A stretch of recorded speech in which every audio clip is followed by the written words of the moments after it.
সরকারি কর্মচারীদের মধ্যে এখন সবচেয়ে বড় আলোচিত বিষয় যেটা হলো 8 পে কমিশন।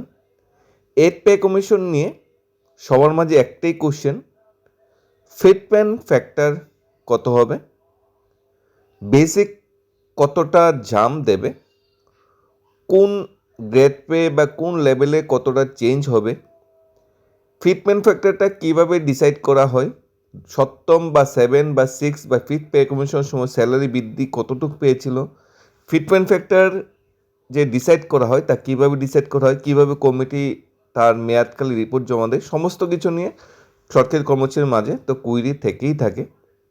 সর্বোপরি ত্রিপুরা সরকারি কর্মচারীরা কি 8 পে কমিশন পাবে? যদি পায়, কোন ডেটে? 2028 নির্বাচনের আগে কি সেই ডেটটা আসবে? সেই নিয়ে তো কুইরি বা কোশ্চেন থেকেই যাচ্ছে।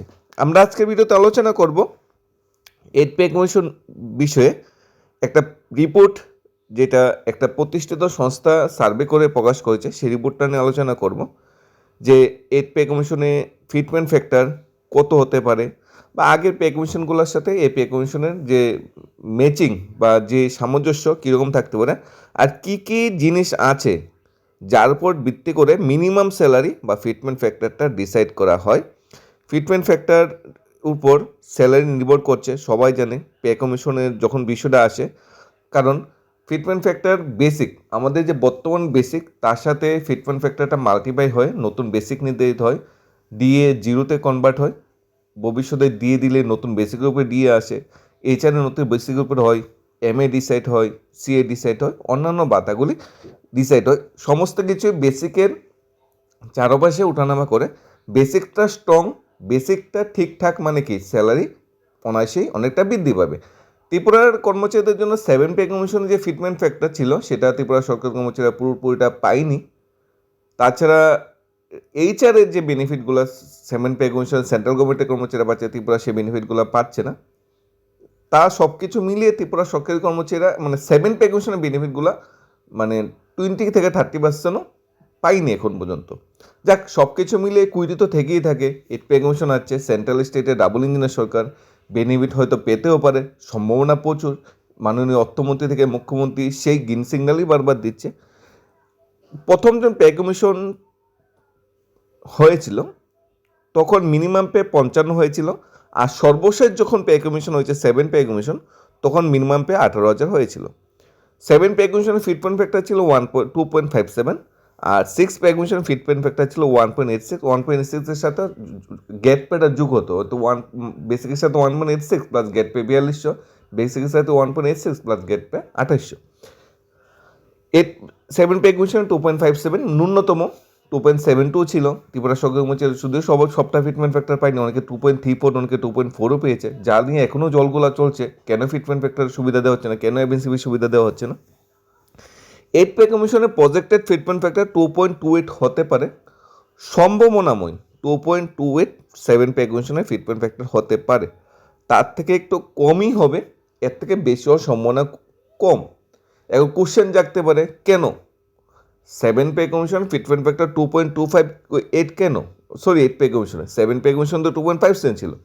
এটাও মনে রাখতে হবে 7 পে কমিশনের সময় ডিএ কিন্তু 125-এর কাছাকাছি চলে গিয়েছিল, আর 8 পে কমিশন গঠন করার সময় ডিএ এখনও 56 চলছে। তাই ডিএ বর্তমান সময়ে 7 পে কমিশনের সাথে যখন গঠন করা হয়েছিল তার সাথে বর্তমান সময় যদি তুলনা করি, ডিএ কিন্তু অর্ধেকও না, তাই ফিটমেন্ট ফ্যাক্টরও কমই হবে, 2.28 থেকে কমই হবে। 2.28 ফিটমেন্ট ফ্যাক্টরটা হলে ন্যূনতম স্যালারি হবে 41,000, এখানে যদি 3 হয় 54,000, যদি 2.57 হয় 46,300। আমরা ধরে নিচ্ছি ফিটমেন্ট ফ্যাক্টর 2.28। কেন ধরে নিচ্ছি? কিছু বেসিক জিনিস আছে যার উপর নির্ভর করে ফিটমেন্ট ফ্যাক্টর গঠন করা হয় বা ফিটমেন্ট ফ্যাক্টর ডিসাইড করা হয়। একটা পরিবারে ম্যাক্সিমাম 3 জন যদি সদস্য থাকে, 2 জন ডিপেন্ডেন্ট, 1 জন কর্মচারী, 3 জন সদস্য চলতে গেলে একটি মাসে শাকসবজি থেকে রাইস থেকে শুরু করে অয়েল, ইলেকট্রিসিটি, পোশাক, তারপর ম্যারেজ সেরিমনি, সব কিছু মিলে একটা খরচ হয়। সেই খরচটা কত, মিনিমাম কত, সেটা ডিসাইড করা হয়, তারপর ফিটমেন্ট ফ্যাক্টরটা তা থেকে ক্যালকুলেশন করা আছে, ব্যাক ক্যালকুলেশন করা আসে।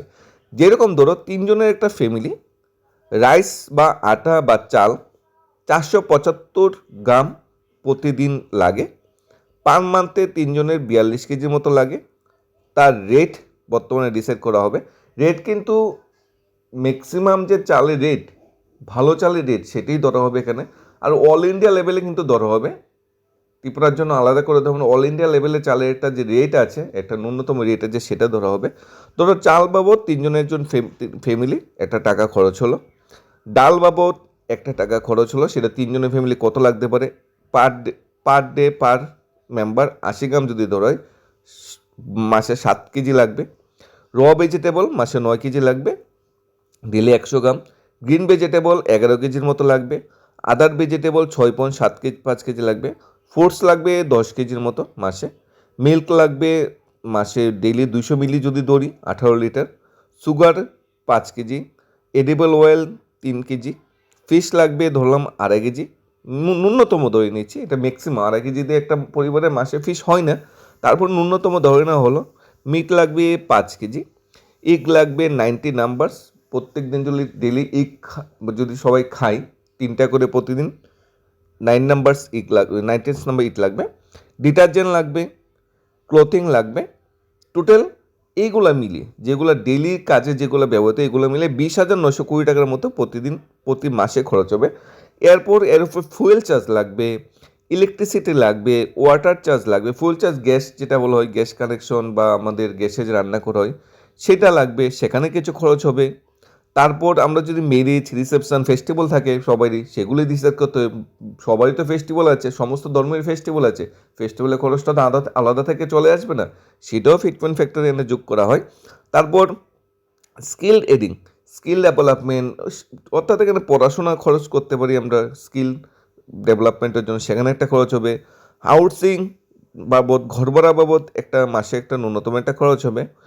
তারপর ডিএ প্রজেক্টের ডিএ, বর্তমানে তো ডিএ 58% চলছে, বর্তমানে ডিএ 58% চলছে, ডিএ যখন পে কমিশন হবে আজ থেকে 18 মাস পরে, তখন ডিএ হয়তো 70% হতে পারে প্রজেক্টের ডিএ, তাই সেটার উপরে ভিত্তি করে ডিএ 70% হয়েছে, সেটার উপরে ভিত্তি করে ফিটমেন্ট ফ্যাক্টরটা ডিসাইড করা হবে।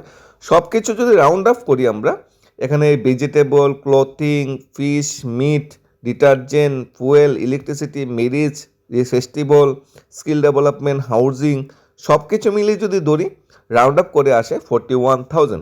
এখন ধরে নিলাম এর থেকে কিছু কম করা যেতে পারে, কিছু কিছু প্রাইস যেটা ধরা হয়েছে বেশি, এগুলো কিছু কমানো হতে পারে। তারপরও 35,000 তো ন্যূনতম হবে, এক বেসিক, ন্যূনতম বেসিক 35,000 তো ন্যূনতম বেসিক হবে। তার সাথে সময় সময় দিয়ে দেওয়া হবে, এছাড়া অন্যান্য বেনিফিটগুলো সময় সময় দেওয়া হবে। অর্থাৎ 41,000 এখানে ন্যূনতম বেসিক হওয়ার কথা যদি ফিটমেন্ট ফ্যাক্টর 2.28 হয়। এখন কোশ্চেন দেখতে পারে, আমি ত্রিপুরা সরকারি কর্মচারী, আমার কি 2.28 হবে? উত্তর হ্যাঁ, ত্রিপুরা সরকারি কর্মচারী 2.28 হবে, কারণ ত্রিপুরা সরকারি কর্মচারী কিন্তু 2.57 পেয়েছিল, সবাই পায়নি, কিন্তু ম্যাক্সিমাম নাম্বার 2.57 পেয়েছিল। ত্রিপুরা সরকারি কর্মচারী 2.28 পাবে। তাহলে আমার স্যালারি কীভাবে ডিসাইড হবে, আমার বেতন আমি কীভাবে জানতে পারবো, কি ক্যালকুলেশন করতে পারবো কি? একদম ইজি, নিজের বেসিক যেটা আছে বেসিকটার আগে নিতে হবে। বেসিক কেউ 20, কেউ 50, কেউ 1 লাখ বেসিক নিতে হবে। বেসিকের সাথে 2.28 গুণ দিতে হবে, বেসিকের সাথে 2.28 গুণ দিতে হবে। গুণ দিলে যেটা বের হবে মাল্টিপ্লাই করার পর, সেটা হবে তোমার বেসিক। দিয়ে কিছু যোগ হবে না, দিয়ে জিরো। ধরো হাউজেন্ড, তারপর 8% নিয়ে নাও, আর মেডিকেল বা অন্যান্য ভাতা ধরে নাও আগেরটাই, বা একটু বেড়েছে বা আগেরটাই ধরে নাও, তাহলে তোমার গ্রস স্যালারি, লামসাম গ্রস স্যালারিটা তোমরা পেয়ে যাবে। এটা হবে তোমার গ্রস স্যালারি। এই গ্রস স্যালারিকে যদি বর্তমান গ্রস স্যালারির সাথে মাল্টিপ্লাই করো, তাহলে 30% এর মতো স্যালারি বৃদ্ধি পাওয়ার সম্ভাবনা প্রচণ্ড, 30%-এর মতো বৃদ্ধি পাওয়ার সম্ভাবনা প্রচণ্ড। যদিও 7 পে কমিশন 14% বেড়েছিল, আমরা এবার আশা করছি 30% মতো বাড়তে পারে, যদি নাও বাড়ে 25% তো বাড়বে।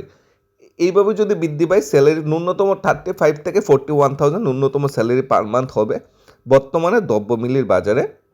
আজকে ডেটে আমরা বলছি 35, আমরা কিন্তু স্যালারি পেতে পেতে আরও 18 মাস পরে কিন্তু জিনিসপত্রের দাম আরও বৃদ্ধি পাবে। তখন আমাদের গ্রস স্যালারিও কিন্তু বৃদ্ধি পাবে। অর্থাৎ তখনের হিসাব করলে 35 এত বেশি কিছু হবে না, অনেকটা কমই হবে। 41,000 ঠিকঠাক আছে যদি স্যালারি ন্যূনতম ধরা হয়। যদি ত্রিপুরার কর্মচারীর ক্ষেত্রে 41,000 ন্যূনতম স্যালারি হবে না, কারণ ত্রিপুরায় ন্যূনতম বর্তমান স্যালারি 16,000, 16,000 টাকা। 16,000 টাকা 2.28 মাল্টিপ্লাই করলে ত্রিপুরার কর্মচারীদের স্যালারি কিন্তু 41,000 হবে না, কাছাকাছি হবে। কারণ 18,000 টাকার ক্যালকুলেশন ন্যূনতম স্যালারি করলে 41,000 হয়, কিন্তু ত্রিপুরা কিন্তু ন্যূনতম স্যালারি 18,000 টাকা নয়। এরকম হতে পারে ফিটমেন্ট ফ্যাক্টর যদি সরকার বা গভর্নমেন্ট যদি চাই যে এত দেবো না, আমরা গতবার যেটা দিয়েছিলাম 7 পে এগুলোর সময় ঠিক ততটাই দেবো, তাহলেও ফিটমেন্ট ফ্যাক্টর 1.96 ন্যূনতম হওয়ার সম্ভাবনা প্রবল। তাহলে ন্যূনতম স্যালারি 30,000 উপরে হবে, 30,000 32,000 ন্যূনতম বেসিক হবে। অন্যান্য কিছু বাতা অন্য কিছু অ্যাড করে সেটা 40,000 হয়ে যাবে।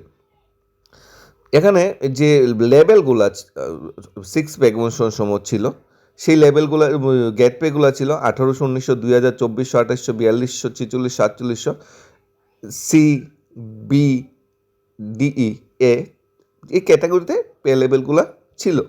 আমাদের গেট পেগুলো ছিল। আর 8 পে 7 পে কমিশনের সময় গেট পেগুলো চেঞ্জ করে সেগুলোকে লেভেলে পরিণত করা হয়েছে। এই যে লেভেলে পরিণত করা হয়েছে, তখন কি করা হয়েছিল 7 পে কমিশনের সময় 2.57 দিয়ে ইন্টু করা হয়েছিল। যেরকম 7,000 টাকা কেউ বেসিক ছিল, ওনার বেসিক 18,000 হয়েছে, 7,000 সাথে 2.57 গুণ দিয়েছে। কারোর বেসিক ছিল 8,460, ওনার বেসিক হয়েছে 20,000, সরি 20,000। এই লেভেলে কিন্তু বেসিকটা চেঞ্জ হয়েছে, 21,700 হয়েছে। আবার কারো কারো কিন্তু 2.62 ফিটমেন্ট ফ্যাক্টর পেয়েছে, কেউ কেউ 2.67 ফিটমেন্ট ফ্যাক্টর পেয়েছে, আবার কোনো কোনো কর্মচারী 2.72 ফিটমেন্ট ফ্যাক্টর পেয়েছে। যদিও ত্রিপুরা কর্মচারীরা এত পরিমাণ কিন্তু বেশি ফিটমেন্ট ফ্যাক্টর পায়নি। প্রজেক্টেড যদি আমরা ধরি 2.28 যদি আমরা ফিটমেন্ট ফ্যাক্টর যদি ধরে নিই, প্রজেক্টেড স্যালারি যেটা 7 পে কমিশন অনুযায়ী যার 18,000 টাকা বেতন ছিল ওনার 41,000 টাকা হবে, যার 19,900 টাকা বেতন ছিল 45,400 হবে, যার 21,700 টাকা বেতন তার 49,500 হবে। বেসিক বলছি। যার লেভেল 25,500 ছিল 58,100 হবে, যার লেভেল 29,200 ছিল যে গ্র্যাজুয়েট টিচার সেখানে 66,600 হবে। একজন পোস্ট গ্রাজুয়েট টিচারের যেটা 35,400, ত্রিপুরা যদিও 35,400 দেওয়া হয়নি, ফিটমেন্ট ফ্যাক্টর একটু কম দেওয়া হয়েছে, 34,900 দেওয়া হয়েছে, সেখানে 80,000 টাকা বর্তমান সময়ে বেসিক হবে 8 পে কমিশন যখন চালু হবে। প্রজেক্টেড এটা পুরোপুরি এরকমই হবে এটাও বলছি না, এটা প্রজেক্টেড, কিন্তু এরকম সম্ভাবনা প্রবল কেন? কারণ বর্তমান দ্রব্যমূল্যের যে বাজার, দ্রব্যমূল্যের বাজারে বর্তমানে আমরা এখানে অ্যাজ পার রিপোর্ট অনুযায়ী এখানে ক্যালকুলেশন করে দেখিয়ে দেওয়া হয়েছে কোন জিনিসটার দাম কত, তার যেটার উপর ভিত্তি করে পে কমিশনের ফিটমেন্ট ফ্যাক্টরটা ডিসাইড করা হবে। বর্তমানে যে পে কমিশন কমিটি অলরেডি গঠন হয়ে গিয়েছে, কমিটির যারা মেম্বার তাদের নাম ডিসাইড হয়ে গিয়েছে, সবাই বসেছে অলরেডি, নভেম্বর থেকে 1 মাস অলরেডি হয়ে যাচ্ছে, আরও হাতে 17 মাস আছে। 17 মাসের মধ্যে যদি রিপোর্ট জমা দিই, তাহলে সেই রিপোর্ট জমা দিতে দিতে আমাদের এপ্রিল, যদি ম্যাক্সিমাম টাইম নেই, এপ্রিল 2027 পে কমিশন রিপোর্ট আসবে। এপ্রিল 2027 রিপোর্ট আসার পর সেটা সরকারের কাছে জমা দেবে, সরকার সেটাকে তদারকি করবে, সেটাকে চেকিং বা অন্যান্য যে বেনিফিটগুলো দেখবে সরকার সেটাকে কিছু কোনো ফিটমেন্ট ফ্যাক্টর বেশি সেটা কমানোর কোনো প্রপোজাল বা বাড়ানোর কোনো প্রপোজাল দিতে পারে। দেওয়ার পর সেটা আরও মিনিমাম সরকার 2 মাস সময় নেবে, তাহলে জুন জুলাই চলে আসবে 2017, অর্থাৎ জুন জুলাই আগস্ট থেকে সেন্ট্রাল গভর্নমেন্টের কর্মচারীরা 8 পে কমিশনের বেনিফিট পেতে থাকবে। তবে সেন্ট্রাল গভর্নমেন্টের কর্মচারীদের একটা সুবিধা কি, তারা কিন্তু জানুয়ারি 2026 থেকে কিন্তু এরিয়া হিসাবে হবে। ত্রিপুরা সরকার কর্মচারীদের ভাগ্যে কিন্তু এরিয়ার কোনো সময় জটিল। 2017 সালে যখন পে রিভিউ দেওয়া হয়েছিল তখন বাম সরকারের 16 থেকে এরিয়া টেনেনি। 2018 যখন পে রিভিউটাকে কিছু মোটিভেশন করেছে বর্তমান বিজয়ী সরকার, এই সরকারও কিন্তু 2016 থেকে কিন্তু এরিয়ার কিছুই টানেনি। 7 পে কমিশন তো অনেকটা দূরের কথা। তা এরিয়ারটা আমরা বেশি আশা করি, এরিয়ার আমরা কোনো সময় পাইনি, না 2006 পেয়েছি, না এর আগের পে কমিশন পেয়েছি আমরা, মানে 88-89 পরে যতগুলো পে কমিশন হয়েছে, একটা তো আমরা কিন্তু আমাদের এরিয়ার আমাদের যে এরিয়ার সেই এরিয়ারটা কিন্তু আমরা পাইনি। প্রত্যেকটা সময় কিন্তু এরিয়ার না দিয়ে আমাদের বঞ্চনা করে আছে। ধরে নিলাম এবারেও সেম হতে পারে, ডাবল ইঞ্জিনের সরকার, আবার নাও হতে পারে, তাহলে সেন্ট্রাল গভর্নমেন্টের কর্মচারীরা ফিনান্সিয়াল বেনিফিটটা পেতে থাকবে জুলাই আগস্ট 2017 থেকে। আমাদের ত্রিপুরায় বিধানসভা নির্বাচন 2028-এর প্রথম ভাগে 27-এর শেষের দিকেই ডিক্লেয়ার হয়ে যাবে, ডিসেম্বর মাসের দিকে। তাহলে আগস্টের যদি ধরি সেন্ট্রাল গভর্নমেন্ট কর্মচারীরা জুলাই আগস্ট থেকে বেনিফিট পেতে থাকে, তাহলে September, October, November, December Tripura সরকারের কাছে 4 থেকে 5 মাস সময় থাকবে এই পে কমিশনটা লাগু করার জন্য। এখন ত্রিপুরা সরকারের উপর নির্ভর করে ত্রিপুরা সরকার 4-5 মাস এই পে কমিশন লাগু করবে, নাকি ত্রিপুরা সরকার আবার কমিটি বসাবে, কমিটি বসে সেন্ট্রাল পে কমিশনকে আবার চেকিং করবে, চেকিং করে সেটাকে মোটিভেশন করবে, মোটিভেশন করে আমাদের দেবে। তাহলে হয়তো নির্বাচনের আগে পাওয়ার সম্ভাবনা খুবই কম। তবে এই পে কমিশন যদি হুবহু ত্রিপুরা চালু করে দেয় তাহলে কিন্তু পাওয়ার সম্ভাবনা অনেকটা প্রবল। এরপরও নির্বাচন বলে কথা, নির্বাচনের আগে সমস্ত কিছুই পাওয়া যায়। 2023 সালে নির্বাচনের আগে একসাথে 12% ডিএ পেয়েছিল ত্রিপুরা সরকারি কর্মচারীরা। 2018 নির্বাচনের আগে 2017 সালে বামপন্থী সরকারও মোটামুটি কিছু একটা দিয়ে দেওয়ার চেষ্টা করেছে, 2.25 হোক, কিছু একটা চেষ্টা করেছে দিয়ে দেওয়ার। অর্থাৎ নির্বাচনের আগে সমস্ত কিছুই সম্ভব, নির্বাচনের আগে সমস্ত পাওনা দেনা যেটা সেটা পাওয়া সম্ভব। তবে 28 নির্বাচনের আগে যদি যেটা না পাওয়া যায়, যদি কোনো কারণে 28 নির্বাচন চলে আসে, তাহলে নির্বাচনী যে মানে কী বলবো ডকুমেন্টে অবশ্যই থাকবে আমরা সরকার গঠন করলে আমরা এড পে কমিশন দেবো প্রথম ক্যাবিনেটে, যেটা 2018 সালে ঘোষণা করেছিল।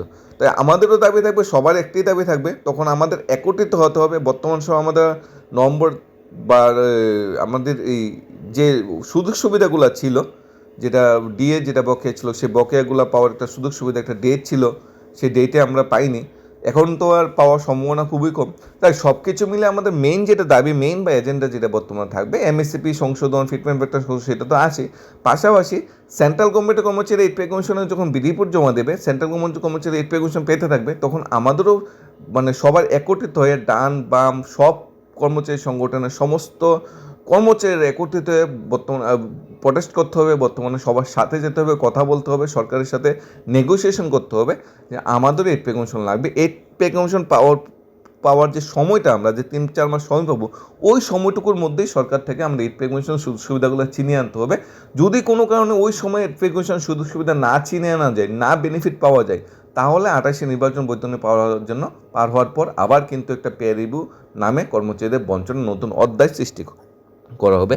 যাই হোক, আমরা আজকে আলোচনা করেছি, মেইন আলোচনার কেন্দ্রবিন্দু আমাদের ছিল এইড পে কমিশন যে গঠন করা হয়েছে তার একটা সার্ভে হয়েছে, একটা রিপোর্ট এসেছে, একটা প্রাইভেট অর্গানাইজেশন একটা সার্ভে করে দেখেছে বর্তমান দ্রব্যমূল্যের বাজারে জিনিসপত্রের দামের ভিত্তিতে কত ফিটমেন্ট ফ্যাক্টর হতে পারে।